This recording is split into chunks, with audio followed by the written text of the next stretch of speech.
자족하기를 배웁시다는 제목으로 오늘 이 시간에 함께 말씀 생각하며 은혜를 나누고자 합니다. 이제 긴 명절 연휴가 시작되었습니다. 며칠 금요일, 토요일 이렇게 보내면서 벌써 연휴로 치면은 한 3일 정도 되는 것 같은데 아직도 한참 남았습니다, 여러분.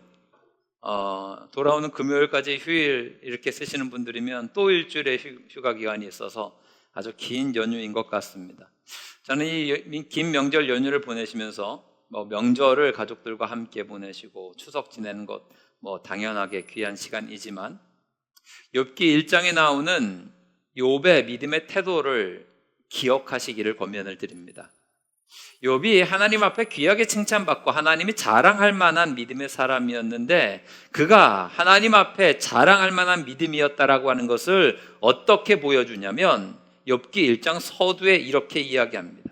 자식들이 생일잔치를 벌여요. 생일잔치를 막 행복하게 잔치를 벌이고 끝난 다음에 욥이 자녀들을 부릅니다. 그리고 나서 명수대로 하나님 앞에 번제를 드립니다. 이유는 딱 한 가지인데 혹시라도 자기 눈에 보기엔 별로 죄 지은 게 없어 보일지라도 마음으로라도 하나님을 욕되게 하지는 않았을까? 이러한 마음에서 자녀들을 모으고 잔치가 끝나면 하나님 앞에 자녀의 명수대로 번제를 드려요. 긴 연휴 기간입니다. 우리의 일상의 모든 패턴들이 약간은 좀 달라지고 때로는 좀 흐트러지기도 하고 좀 풀어질 수 있는 아주 좋은 시간이지만 이 긴 연휴 기간 동안 혹시라도 믿음의 태도 또한 흔들릴 수 있지는 않을까라고 하는 제 목사의 마음이 좀 있습니다.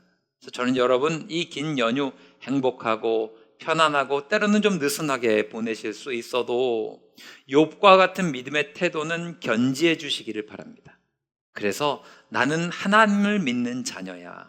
하나님 믿는 사람으로서 해야 될 일과 하지 말아야 될 일, 또 어떻게 하나님 앞에서 믿음으로 서 있어야 되는지를 잘 생각해 보셔서 이 긴 연휴 기간 여러분의 영과 육이 쉼을 누리고 회복하며 행복한 시간을 갖되 믿음의 사람으로서 부끄럽지 않은 모습으로 살아가실 수 있게 되기를 주님의 이름으로 축원합니다.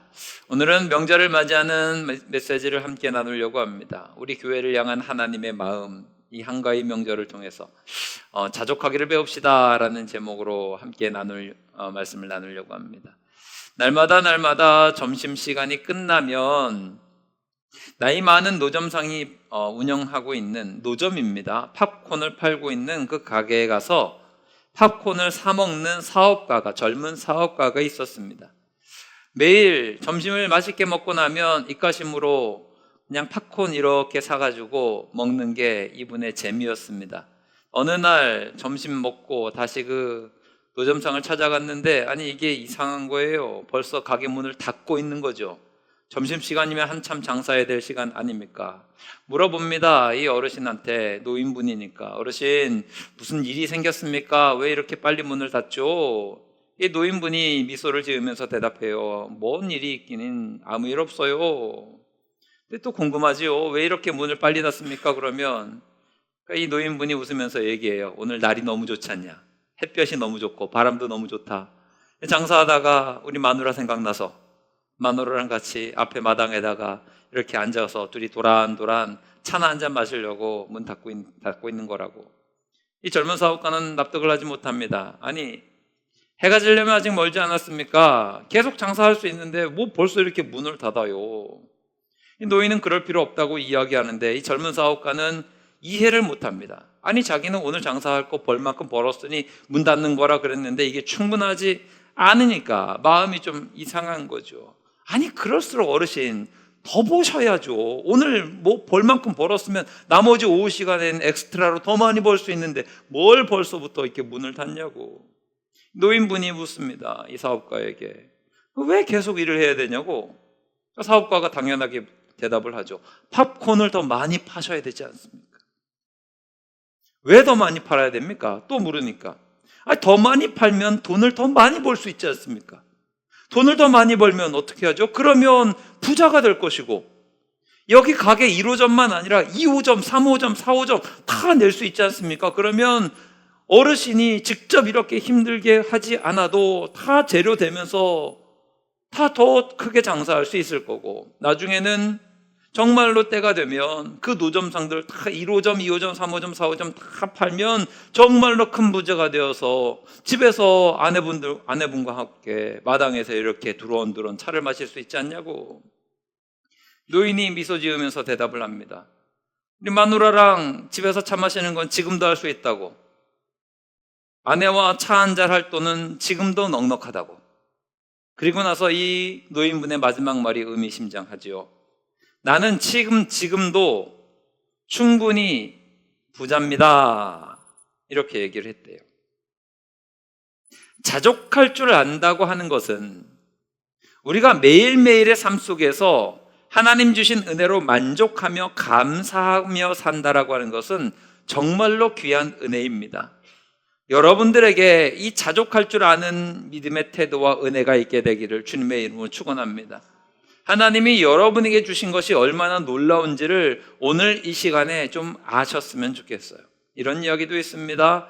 가정 불화로 늘 고민하고 있는 중년 남성분이 있어요. 이 두 내외가 서로 얼굴만 보면 으르렁거리는 게 일상인 거예요.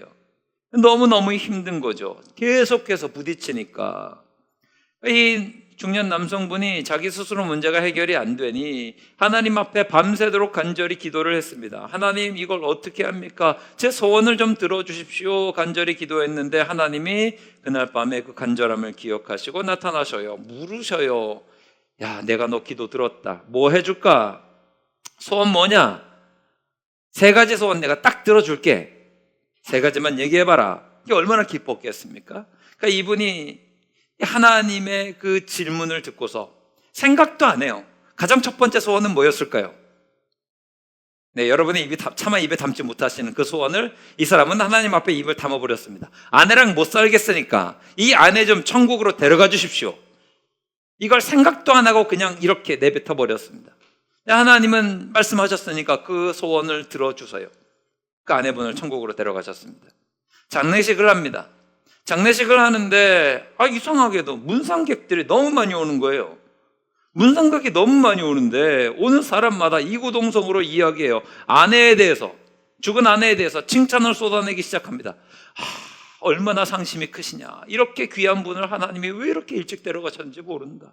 이분은 이렇게 해서 좋은 일을 하셨고, 저분은 저렇게 해서 좋은 일을 하셨고, 저분에게 내가 받은 은혜가 얼마나 큰지 모른다. 저분이 항상 나한테 친절하게 대해주셔서 너무나 고마운데 이런 안타까운 일이 있느냐. 막 오는 사람마다 이구동성으로 아내 칭찬하면서 정말로 슬프게 막 눈물 흘리고 애통해하고 자기 가족이 지은 것 마냥 그러는 거예요. 그러니까 이 남편분이 어때요? 아내 칭찬하는 말을 듣다 보니까 자기도 아내가 안 된 거라. 그렇게 죽으면 안 될 사람이었다는 생각이 들어요. 그래서 갑자기 하나님께 두 번째 소원을 빕니다. 뭐라고 그래요?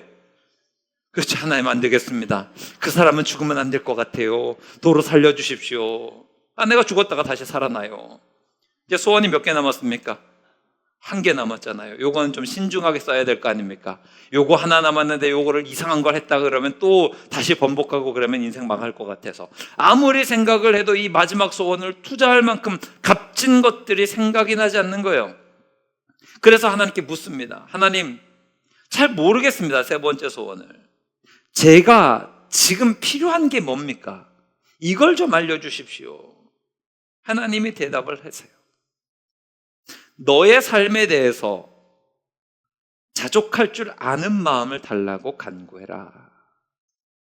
이 사람이 하나님의 그 이야기를 듣고서 똑같이 이야기했습니다. 기도합니다. 하나님, 제가 자족할 줄 아는 삶이 되게 해주세요. 이 마음을 주세요. 했더니 이루어집니다. 놀랍게도 자기의 마음에 자족이 생기니까 세상이 달라지게 되더라는 거예요. 매사가 그렇게 즐거울 수 없대요. 매사가 그렇게 감사할 수 없대요. 지긋지긋했던 그 아내가 그렇게 사랑스러워 보일 수 없대요. 힘들어 보였던 그 일이 내게 주어진 일이니 얼마나 감사한지 모르겠어요. 자기 마음 가운데 그 무거움과 어려움들이 순식간에 사라지더라. 물론 이 이야기는 지어낸 이야기겠죠. 그런데 여러분, 여기에 여러분이 찾고 계시는 삶의 행복의 비결이 다 들어있는 줄 믿으시기 바랍니다. 여러분, 자족할 때 행복해집니다. 여러분이 자족할 때 하나님 앞에서 귀하고 복된 삶을 살아갈 수 있습니다. 또 이런 얘기도 있어요. 서양의 어떤 마을에 큰 부자가 있었습니다. 평생 독신으로 살았어요. 이 사람의 삶의 재미는 혼자 사니까 돈 버는 재미밖에 없어요. 그래서 늘 돈을 모아서 정말로 큰 부자가 됩니다. 정말로 사람들이 생각하지도 못할 어마어마한 부를 이루었는데 어느 날 한번 투자를 잘못해서 큰 손실을 봤어요. 그래서 잔고를 보니까 100만 달러 정도가 남았습니다. 우리나라 돈으로 약 한 14억 정도 되는 돈입니다. 그래도 꽤 많은 돈이잖아요. 통장 잔고가 그 정도 있으면. 그런데 이 사람이 이걸 보고서 충격을 못 이기고 쓰러져서 심장마비로 죽어요. 아니, 내가 14억밖에 남지 않았다고 깜짝 놀라서 죽습니다. 근데 이 사람이 혼자 살다 보니까 남아있는 이 유산을 물려줘야 될 거 아닙니까? 유일한 혈육을 찾아보니까 시골에서 어렵게 농사 지으면서 근근히 살아가고 있는 한 조카가 있어요. 정말로 어렵게 살고 있는 이 조카에게 어느 날 변호사가 찾아갑니다. 그리고 나서 삼촌의 이야기를 하고 이 유산을 고스란히 이 조카에게 주는데, 평상시에 정말로 찢어지게 가난하게 살던 이 조카가 그 돈을 받았더니 통장에 얼마가 들어있어요? 100만 달러, 14억이 들어있습니다. 이게 얼마나 감동입니까? 그런데 그걸 보자마자 이 사람도 심장마비로 쓰러져서 죽었다 그래요. 똑같은 100만 달러인데 한 사람은 너무 적어서 죽고 한 사람은 너무 많아서 죽어요. 앞에 있는 사람은 비천에 처할 줄을 몰랐고 뒤에 있는 사람은 풍부에 처할 줄도 몰라서 죽게 됩니다. 여러분, 우리의 인생의 행복의 비결이 어디에 있습니까? 자족함에 있는 줄 믿으시기 바랍니다. 명절에 가정에 불화가 일어나는 경우가 굉장히 많습니다. 왜 그럴까요? 비교하기 시작하면 그 집안의 평화는 끝납니다. 옆집에 애를 봐라. 그러면 여러분 스스로 여러분 가정에 화를 불러오시는 겁니다. 다른 집을 한번 봐라. 이걸 봐라. 누구네 집은, 우린 이게 뭐냐. 누구네 집은 지금 비행기 타고 어디 갔다더라. 큰일 납니다, 여러분. 여러분 스스로에게 화를 불러일으키는 일을 여러분 스스로 하시는 겁니다. 옆집 애를 봐라. 뭐 직장을 어디에 들어갔다더라. 누구네는 결혼을 했다더라. 누구네는 뭘 했다더라. 하기 시작하면 여러분 스스로 그 행복한 명절을 망치는 일을 하시는 겁니다. 여러분의 가정이 정말로 행복한 명절, 믿음으로 행복한 삶을 사시기 위해서 뭘 하셔야 돼요? 하나님이 지금 여러분에게 주신 그 상황에 대해서 만족하고 감사할 줄 아시기를 바랍니다. 함께 가족들과 도란도란 식사라도 하실 수 있는 게 얼마나 귀합니까? 이 긴 연휴 시간 함께 보낼 수 있는 게 얼마나 은혜입니까? 비교하기 시작하면요, 밑도 끝도 없어요. 오늘 여러분 사도 바울을 통해서 이 자족하는 두 가지 삶의 태도를 배우실 수 있기를 바랍니다. 사도 바울은 첫 번째로 나는 비천에 처할 줄도 안다 했습니다. 이게 자족하는 것을 배우는 비결 중에 하나입니다. 비천에 처할 줄도 여러분 아셔야 돼요. 이 사도 바울은 비천에 처할 줄도 아는 것을 이렇게 우리에게 보여줍니다. 예수님의 영광을 위해서 오히려 비천에 처하기를 원했던 사람이에요. 좋은 가문 출신 아닙니까? 그는 베냐민 지파 출신입니다. 히브리인 중에 히브리인입니다. 날 때부터 로마 시민권을 가지고 있던 사람입니다. 배우기도 굉장히 많이 배워서 당대의 명문이라 일컫던 가말리아의 문화에서 공부를 했습니다. 바리새파였고요. 그 바리새파에서도 장래가 촉망받던 사람입니다. 그런데 이 바울이, 대단한 바울이 다메섹으로 가는 도중에 살아계신 예수님을 만나요. 삶이 완전히 달라지죠. 평생 주를 위해서 희생하는 삶을 삽니다. 그때서부터 그의 삶은 주로 비천에 처하는 삶입니다.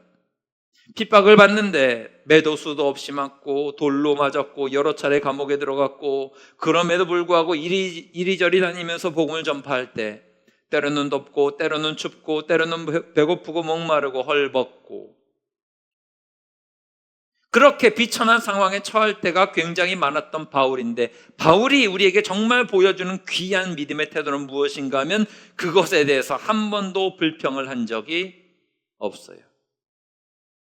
불평은커녕 전혀 개의치도 않았습니다. 왜 그럴까요? 그는 이미 결단했기 때문에 주님의 종으로 살기를 말이죠. 내 삶을 통해서, 내 비천을 통해서 내 인생의 주인이신 예수님이 영광 받으시면 그것으로 족한 삶을 살았습니다. 여러분 너무나 감동받으시고 부르실 때마다 은혜 되시는 찬송가 323장이 있습니다. 부름받아 나선 이 몸, 그 다음에 뭐죠? 어디든지 가오리다예요. 괴로우나 즐거우나 어떻게 해요? 예. 3절에 가서는 더 귀하죠. 존귀 영광 모든 권세 주님 홀로 받으시라고. 멸시천대 십자가는 그렇죠. 제가 지고 간다고. 이름 없이 빚도 없이 그렇게 섬기겠다고 우리는 찬양하며 은혜 받고 감동받습니다. 이 찬송가 323장의 가사는 어찌 보면 바울의 마음이 아니었을까 싶어요. 오늘 말씀 빌립보서 4장을 읽었는데 빌립보서 4장뿐만 아니라 빌립보서 전체가 옥중서신이잖아요. 배경이 어디예요? 감옥이에요. 그런데도 불구하고 처지에 대해서 비관하거나 불평하지 않고 오히려 기쁨의 서신이라고 그러잖아요. 기뻐하고 감사하는 고백들이 넘쳐납니다. 감옥 안에서도 그는 사명에 충실합니다. 시위대 사람들에게 복음을 전하고 이 시위대 사람들에게 복음을 전하는 것을 통해서 로마 상류층에 복음이 전파됨으로 말미암아 로마가 뒤집히게 되는 그 첫 번째 걸음들을, 첫 번째 씨앗들을 심는 역할을 하게 됩니다. 심지어 감옥 안에서 옥중서신이 있다는 건 뭐예요? 감옥 안에서 사랑하는 교회와 성도들을 위해서 마음을 쓰고 목회하고 그들을 위해서 기도하고 격려하고 독려했다는 이야기가 됩니다. 빌립보, 에베소, 골로새, 빌레몬, 이게 옥중서신이거든요. 이 옥중서신이 뭐예요? 여전히 옥에 있지만 불평하지 않고 하나님 내게 맡겨주신 사명 감당하며 비천에 처할 줄 아는 지혜와 믿음이 있었다라고 하는 것입니다. 저는 여러분들에게 이 바울의 믿음의 태도가 있게 되기를 주님의 이름으로 축원합니다. 여러분이 때로는 세상의 기준에 따라서 비천에 처할 수도 있게 되지만 하나님은 그 비천을 통해서 영광 받으시고 하나님의 뜻을 이루실 것을 믿으시기 바랍니다. 그러므로 여러분의 마음과 입술을 주의하십시오. 불평하지 마시고요. 비교하지 마시고요. 원망하지 마십시오. 대신 소망을 품으시기 바랍니다. 이것을 통해서 하나님이 이루실 일들이 있음을 믿으시기 바랍니다. 2명의 학생이 있다고 생각을 해보겠습니다. 한 명의 학생이 있어요. 고등학교 3학년이 되었습니다. 이 학생은 학생부 생활을 열심히 해서 학생부 회장, 교회학교에서 회장도 하고 어머님은 권사님이시고 그래서 열심히 신앙생활을 했던 친구예요. 그런데 항상 어머니가 이야기를 합니다.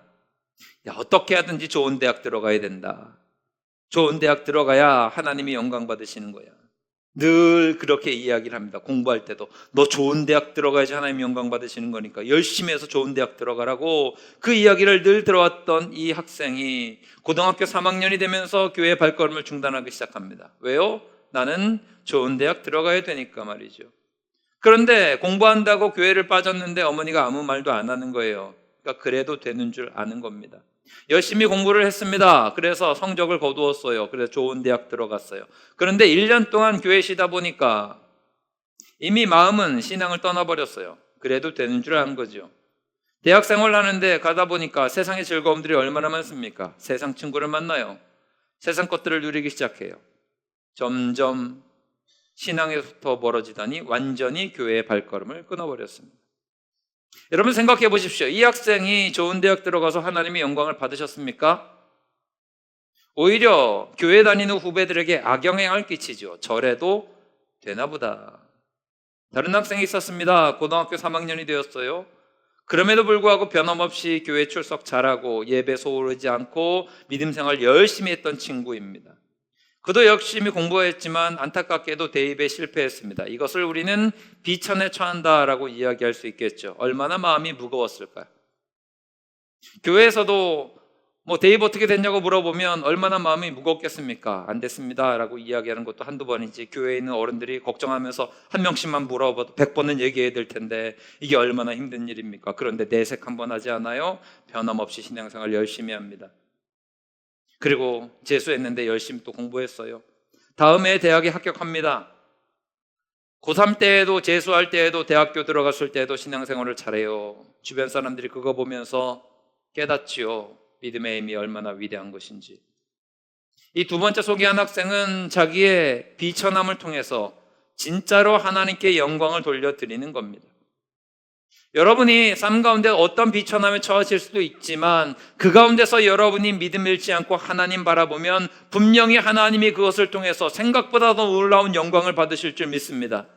낙심하시면 안 돼요. 그래서 입술을 지키시고 마음을 지키셔야 돼요. 그 비천함을 통해서 하나님이 영광 받으신 것을 믿으시고 소망 가지고 하나님께 감사와 찬양하며 자족하시기를 주님의 이름으로 축원합니다. 두 번째로 바울은 12절 말씀에서 풍부에도 처할 줄 안다라고 이야기했습니다.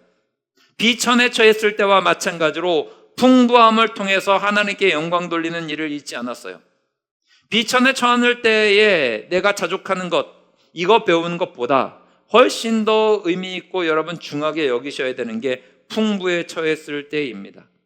어떤 사람은요, 비천에 처했을 때는 신앙생활 굉장히 잘합니다.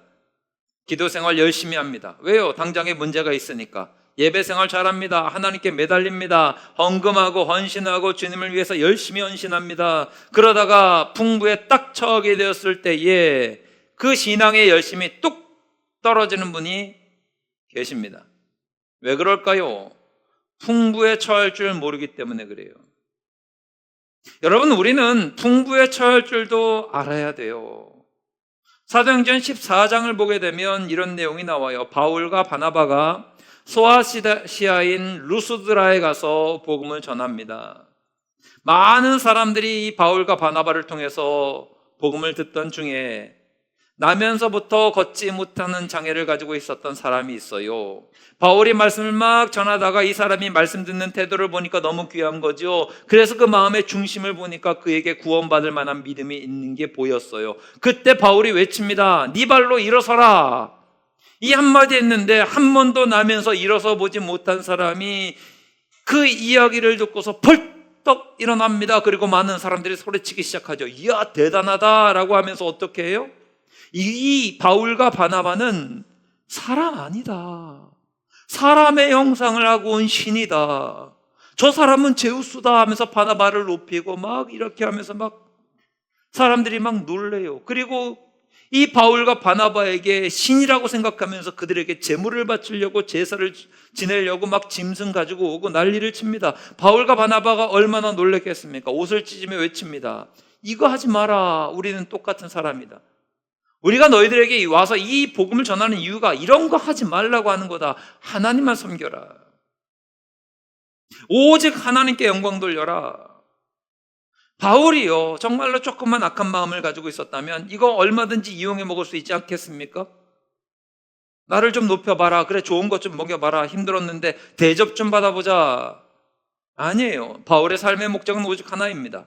먹든지 마시든지 무엇을 하든지 다 하나님의 영광을 하는 거예요. 영광을 위해서 하는 거예요. 풍부할 때에도 그는 언제나 하나님께 영광을 돌립니다. 오늘 본문 말씀 속에서도 바울이 풍부에 처할 때의 모습을 보여주는 모습이 있습니다. 바울이 감옥에 갇혔다는 소식이 빌립보 교인들에게 들렸어요. 빌립보 교인들이 아니 바울 선생님이, 바울 목사님이 감옥에 갇히셨다고? 큰일 났네. 우리가 그동안 신경을 너무 못 썼네. 그러면서 빌립보 교회에서 헌금을 모아요. 꽤 많은 금액이 모여졌습니다. 그리고 이것을 바울에게 보냅니다.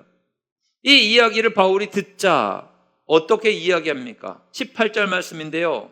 우리 화면 보시고 바울의 이야기를 한번 들어보도록 하겠습니다. 우리 함께 읽겠습니다. 내게는 모든 것이 있고 또 풍부한지라 에바브로디도 편에 너희가 준 것을 받음으로 내가 풍족하니 이는 받으실 만한 향기로운 제물이요 하나님을 기쁘시게 한 것이라. 바울이 지금 크게 기뻐하고 있어요. 풍족해서 기뻐해요? 아니에요. 빌립보 성도들이 헌금 보내줘서 기뻐해요? 아니에요. 빌립보 교인들이 이 헌금을 통해서 하나님을 기쁘시게 했기 때문에 기뻐하는 거예요. 이 빌립보 교인들이 물질의 선한 청지기가 되어서 그 물질을 통해서 하나님께 영광을 돌리고 하나님의 기쁨이 되었기 때문에 기뻐하고 있는 거예요. 바울은 풍부하게 되었을 때에도 하나님께 영광을 돌리는 일을 잊지 않았어요. 하나님이 기뻐하시는 것이 무엇인지를 잊지 않았어요. 풍부할 때 그 풍부함 때문에 쓰러지는 사람이 아니었다라고 하는 것입니다. 여러분, 하나님의 은혜로 부자 되시기 바랍니다. 여러분, 자녀들이 잘 되시기를 바랍니다. 여러분의 가정이 행복하시기를 바랍니다. 근데 그 모든 것들이 하나님의 영광을 위한 것이 되기를 바랍니다. 하나님 기뻐하시는 그것으로 나아가야 돼요. 내가 부자가 되었을 때에 하나님을 무시하는 사람이 있습니다. 자녀가 잘 됐을 때 그 자녀가 잘됨이 그냥 나의 기쁨으로 그치는 분들이 있습니다. 오히려 그 풍요로움 때문에, 풍부 때문에 부끄러운 삶을 살 수는 없지 않습니까? 그럴 때일수록 오히려 더 겸손하시고 하나님의 기쁨이 되기 위하여, 하나님께 영광 돌리기 위하여 힘쓰는 우리 모두가 되기를 주님의 이름으로 축원합니다. 그러면 이 바울이 비천할 때에도 풍족할 때에도 자족하며 살아갈 수 있는 비결이 무엇이었을까요? 13절 말씀 속에서 바울이 뭐라고 이야기합니까? 내게 능력 주시는 자 안에서 내가 모든 것을 할 수 있느니라. 바울은 어떠한 형편에서도 그의 믿음의 시선이 확고합니다. 예수님 한 분만을 바라봐요. 비천을 보지 않아요. 풍부를 보지 않아요. 예수님이 먼저예요. 이 예수님 바라보면서 주님 주시는 힘을 공급받아서 모든 환경을 극복할 수 있었던 거지요. 여러분, 우리가 비천에 처할 때 비천한 환경을 보게 되면 낙심하기 쉽습니다. 반대로 풍부할 때에도 내 풍부한 환경을 바라보면 교만하기가 쉽습니다. 처한 환경과 여건을 계속해서 보기 시작하면 때로는 낙심하고 때로는 교만합니다. 저는 여러분들의 시선이 변함없이 비천할 때에도 풍족할 때에도 예수님만 바라보실 수 있게 되기를 주님의 이름으로 축원합니다. 옛날에 이런 얘기가 있었대요. 장마철에, 우리나라 굉장히 어려운 옛날 시절에 장마철에 막 홍수가 일어나지 않습니까? 평상시에 징검다리 해놓고서 건너가던 그 시냇물, 저쪽 마을로 건너가서 장을 봐야 되는데 거기 건너가려고 했는데 홍수가 나면 물이 막 범람해서 막 이렇게 배꼽 정도까지 물이 차잖아요. 그러면 물살이 거세게 흘러내려가는데 건너가야 돼요. 그러면 어떻게 해야 되는가에 관한 이야기가 있더라고요. 이렇게 거세게 배꼽까지 차올랐던 그 시냇물을 건너는 방법, 쓸려 내려가려면 어떻게 해야 되느냐? 물을 쳐다봐라. 지나가다가 물이 찰랑찰랑하고 이렇게 되면 이걸 보면 시선이 이거에 머물다 보니까 자꾸 어지러워진대요. 특별히 연세가 많이 드신 분일수록 그렇게 되면 어질어질하다가 물에 휩쓸려서 떠내려가는 경우가 많답니다. 그러면 여기를 어떻게 건너야 되느냐? 고정되어 있는 것에 시선을 맞추고 걸어가면 된답니다. 앞에 바위가 있어요. 바위만 쳐다보고 가는 거예요. 앞에 집이 있어요. 집을 쳐다보고 가는 거예요. 앞에 산이 있어요. 산을 쳐다보고 계속 가는 거예요. 그러면 이 물살이 사람을 이렇게 밀어칠 만큼 거센 게 아니라면 얼마든지 잘 건너갈 수 있답니다. 성경에도 이런 사람 하나 있었죠. 베드로가 그랬잖아요. 베드로가 예수님을 바라볼 때는 물 위를 걸어요. 그런데 휘몰아치는 바람이 느껴지니까, 바람과 또 파도가 느껴지니까 파도를 쳐다볼 때에 순간 균형을 잃어버리고 빠져버리죠. 저는 여러분 마찬가지라고 생각합니다. 어떤 형편이든지 변함없는 예수님을 바라보시기를 바랍니다. 그래야 내 삶에 자족이 있어요. 변함없는 예수님 바라보아야 흔들리지 않습니다. 바닷가의 작은 돌섬 하나를 생각해 보십시오. 작은 돌섬 별거 아닙니다. 사람 한두 사람 올라가면 겨우겨우 서 있을 수 있을 만큼 작은 돌섬 보잘것없지요. 그런데 이 작은 돌섬은 아무리 큰 풍랑이 와도 흔들려요, 안 흔들려요? 흔들리지 않습니다. 왜 안 흔들릴까요? 땅이랑 딱 붙어 있어서 그래요. 지구하고 딱 붙어 있는 게 그 돌섬이잖아요. 겉으로 드러나 있는 건 초라해 보이는 돌섬일지 몰라도 그 안에는 어마어마하게 뿌리 내리고 있는 땅과 딱 붙어 있는 거예요. 웬만한 풍랑이 와도 흔들리지 않아요. 수천 톤, 수만 톤 되는 군함이 와도 끄떡없습니다. 밀리지 않아요. 오히려 군함이 밀려요. 왜 그래요? 땅과 연결되어 있기 때문에 그렇습니다. 마찬가지입니다, 여러분. 우리 예수님과 연결되어 있습니다. 할렐루야. 그 예수님을 바라보시기를 바랍니다. 오늘 말씀의 결론은 이것입니다. 저는 여러분들이 자족하는 삶을 사시기를 바랍니다. 지금 내가 평가하기에 세상의 기준으로 내가 지금 좀 삐쳐내요. 혹은 내가 세상의 기준으로 봤을 때 풍족해요. 이것들에 흔들리지 마시고 하나님이 여러분에게 주신 것에 감사하고 자족하시기를 바랍니다. 이렇게 예배 드릴 수 있음이 얼마나 귀합니까? 이 연휴를 행복하게 보낼 수 있음이 얼마나 귀합니까? 내 사랑하는 가족이 있고 내가 먹고 마실 수 있는 것들이 있고 이 귀한 여건들을 허락하신 것이 얼마나 귀합니까? 여러분의 삶이, 여러분의 믿음이, 또한 명절 연휴 기간의 이 한 주간이 하나님 앞에서 감사가 마르지 않는 참된 행복을 누릴 수 있는 복된 시간 되시기를 주님의 이름으로 축원합니다.